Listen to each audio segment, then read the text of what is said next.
जय श्री हरि विष्णु। कॉन्फिडेंस एक ऐसा है कि जिसके बिना अगर आपको जीवन में बहुत आगे बढ़ना है, अगर कॉन्फिडेंस की कमी है तो कभी आप आगे नहीं बढ़ सकते। खुद में कॉन्फिडेंस लाना बहुत बड़ी बात होती है। विश्वास जिसको कहते हैं, विश्वास वैसे तो कहिए रिश्तों में हो, कहीं भी हो, बिना विश्वास के आदमी ना तो रिश्ते चल पाते हैं। अगर आप शक की भ्रमित की स्थिति में, इल्यूजन में रहेंगे तो आप कभी भी आपके रिश्ते आगे नहीं बढ़ सकते।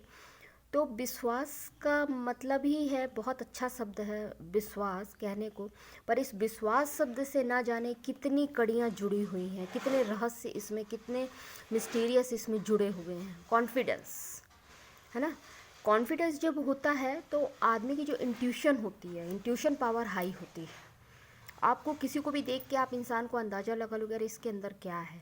आप उसके अंदर की जो मंशा है आप उसको पहचान भाप जाओगे आप उसको, कॉन्फिडेंस इंट्यूशन को। लेकिन वो हाई कहाँ से होती है, कहाँ से हाई होगी? हमारी अंतरात्मा, हमारी अंतरात्मा जब हमें गाइड करना शुरू कर देती, बताना शुरू कर देती है, या हमें कुछ पहले से कोई घटना घटने वाली होती है तो हमें अंदर से आभास होने लगता है। इसको इंट्यूशन बोलते हैं, अंतरात्मा बोलते हैं, विश्वास बोलते हैं, है ना। जैसे हमको एग्ज़ाम की प्रिपेयर्ड हमने की, कोई भी कंपटीशन एग्ज़ाम, अगर हमें अंदर से लग रहा है कि नहीं हमारे इतने परसेंटेज आएंगे, इतना अपने पे विश्वास होना चाहिए। कोई कंपटीशन एग्ज़ाम है, कैसा भी एग्ज़ाम है, तो अपने अंदर इतना कॉन्फिडेंस होना चाहिए कि आपको पता होना चाहिए कि मेरा इतने परसेंटेज आएंगे। तो ये क्या कॉन्फिडेंस है, विश्वास है। हाँ, मैं उसको पास कर जाऊँगा, या मेरे इतने परसेंटेज आएंगे, या मैं अपनी तैयारी पे बिलीव, अपने अंदर के कॉन्फिडेंस को बूस्ट करना, उसको जीतना, ये होता कॉन्फिडेंस।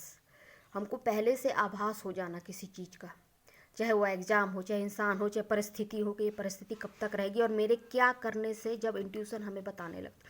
सबसे पहले तो बिखरी बिखरी चीज़ों पे कभी ध्यान नहीं देना चाहिए। अगर आपको अपनी इंट्यूशन हाई करनी है तो सबसे पहले बिखरी हुई चीज़ों पे कभी ध्यान नहीं देना चाहिए।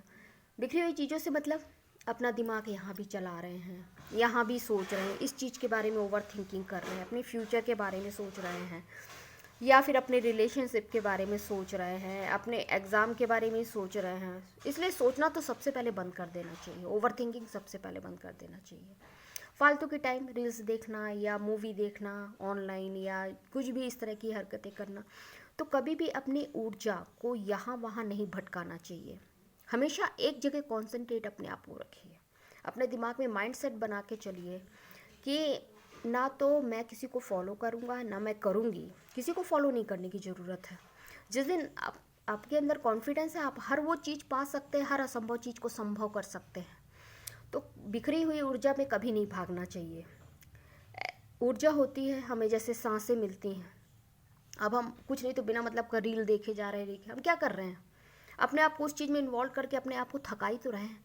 ऊर्जा लग रही कि नहीं, हमारा आँख नाक मुंह सब उसको मोबाइल पे घुसा जा रहा है, घुसा जा रहा है, या किसी के साथ लंबी गॉसिप करना, तो वो भी हम अपना समय बर्बाद कर रहे हैं।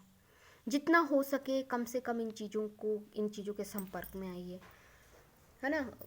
क्योंकि जब हम अंदर से, हम अब पता चला हम थक गए, अरे फालतू का दिमाग, या कोई ऐसी बात हो गई जिससे मन दुख गया, हम हर्ट हो गए, हम उस चीज़ को फेस नहीं कर पाए, या तो इन सब चीज़ों का पहले ध्यान रखते हुए कि हमें सबसे पहले आज के दिन में हमें हमें आज का इम्पोर्टेंट काम क्या है, चाहे वो हमारे स्कूल का हो, चाहे कॉलेज का हो, चाहे ट्यूशन कोचिंग कहीं का भी जाना हो, सबसे पहले उस इम्पोर्टेंट काम को अपने ध्यान में रखना चाहिए कि आज के लिए हमारा इम्पोर्टेंट डे ये है और हमें आज के दिन में ये काम करना है। तो उस पर हमारा फोकस होना चाहिए, ना कि अनगिनत किसी भी फालतू की चीज़ों में। अगर हम फालतू की चीज़ों में अपना समय बर्बाद करेंगे तो ये सोचिए आप, हम अपनी सफलता, अबंडेंस, सुख समृद्धि सबको ख़त्म कर रहे हैं। तो सबसे पहले तो एक जगह कॉन्सेंट्रेट होना चाहिए, और दूसरा कि जैसे हमें किसी इंटरव्यू पे जाना है, या कहीं हमें किसी मीटिंग पे जाना है, अब अंदर से हमें घबराहट हो रही है, नहीं पता नहीं कैसा होगा, कैसी मीटिंग होगी, क्या पता हमें सुनने को क्या मिल जाए, क्या पता ऐसा हो जाए। तो ये क्या भ्रमित की, इल्यूजन की स्थिति है। हमारे अंदर विश्वास नहीं, इसलिए हम इस तरह की हरकतें कर रहे हैं, हमारे अंदर कॉन्फिडेंस ही नहीं आ रहा है। तो वही है, पहले ऊर्जा को एकत्रित करिए, हर जगह बिखरी हुई मत डिवाइड करिए।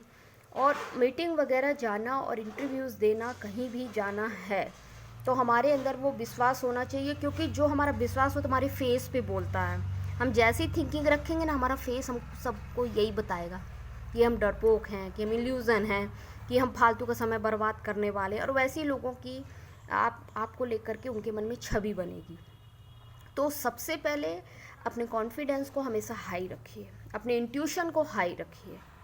हो सके तो कुछ इस तरह की, या तो कोई बुक पढ़िए, बुक पढ़ सकते हैं, या फिर अगर देखना भी है तो कुछ ऐसे मतलब मोरल या इस तरह की स्टोरीज़, या कुछ भी मतलब जो हमें आगे बढ़ाने में कुछ ऐसा सफलता का कोई भी स्टोरीज़ वगैरह सुनिए या देखिए, या बुक पढ़िए, अच्छी अच्छी बुकें पढ़िए, ताकि आपका माइंड यहाँ वहाँ डाइवर्ट ना हो। लोग इतना ही कहेंगे कि अरे वो तो बात कम करता है, या फिर अपने बात कम करती है, अपने में प्राउडी है, बस इतना ही बोलेंगे ना। अगर आपको जीवन में सफल होना है, हर कोई आपको एडमायर करे, हर कोई आपकी प्रशंसा करे, नहीं बहुत अच्छा है, बहुत अच्छा जीवन में सक्सेस है, तो सब जगह से ध्यान देना बंद करके अपने ऊपर फोकस करना शुरू कर दीजिए। क्या मेरे लिए बेटर है, मैं क्या खाऊंगा तो मेरे लिए अच्छा होगा, है क्या मेरी हेल्थ के लिए अच्छा होगा, क्या मेरे अपने रूटीन के हिसाब से अच्छा होगा, क्या मैं पहनूं तो मुझे अच्छा लगेगा,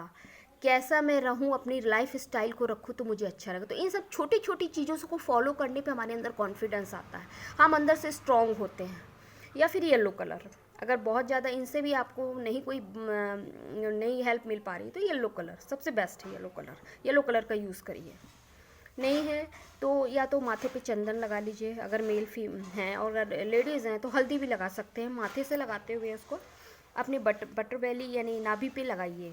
उससे क्या, जो आपकी ओवर थिंकिंग और इधर जो मन चंचल भागता रहता है ना, वो कंट्रोल में आएगा और हमारे अंदर एक कॉन्फिडेंस बूस्ट होता है। तो येलो कलर का यूज़ करें, अगर इंटरव्यू जा रहे हैं तो येलो कलर का कोई भी अपना ऐसा यूज़ कर लीजिए। जैसे अपने ड्रेसअप सेंस में ले लीजिए, या हैंकी रख लीजिए पास में येलो कलर। तो उससे क्या, हमारे अंदर एक कॉन्फिडेंस, एक नर्वस, जो भी हम बोल पाते हैं क्लियरिटी के साथ बोल पाते हैं। टू फिगर कभी भी आंसर नहीं देना चाहिए, कहीं भी टू फिगर में आंसर नहीं देना चाहिए। मे बी, या हो सकता है, नहीं नहीं ऐसा नहीं, ऐसा हो सकता है, ये कभी नहीं बोलना चाहिए। इससे आपकी इमेज और बाहर जाके और ज़्यादा बिगड़ जाएगी। तो येलो कलर का यूज़, और सबसे बेस्ट तो हर समस्या से निकलेगा, जितना ज़्यादा मेडिटेशन करेंगे उतना आपको आत्मबल मिलेगा, आपकी इंट्यूशन हाई होगी। जितना ज़्यादा आप मेडिटेशन में समय देंगे, क्योंकि उससे क्या होता है ना, हम शांत होके बैठते हैं, चाहे हम आधे घंटे के लिए बैठे, चाहे 10 मिनट के लिए बैठे, वहाँ पे क्या होता है, हम अपनी आत्मा से जुड़ते हैं। चाहे उनका ध्यान ही करिए, चाहे योगा करिए, कुछ भी, हम पूरी तरह से शांत होकर उस चीज़ पे, हम अपनी आत्मा पे फोकस कर पाते हैं, हम अपनी इंट्यूशन पे। और जब भी आप आँख बंद करके उस चीज़ से क्वेश्चन करोगे ना, आपको हमेशा जवाब सही मिलेगा, इंट्यूशन हमेशा सही जवाब देती है। तो सबसे पहले अंतर आत्मा से जुड़ने की कोशिश करिए। मेडिटेशन जितना ज़्यादा से ज़्यादा करेंगे उतना ज़्यादा आप मुश्किल परिस्थिति से तुरंत बाहर आ जाएंगे। बाकी छोटी मोटी इस चीज़ों को भी फॉलो करिए, ऐसा नहीं है, ये भी वर्क करती हैं। जय श्री राधे कृष्ण, जय श्री हरि विष्णु।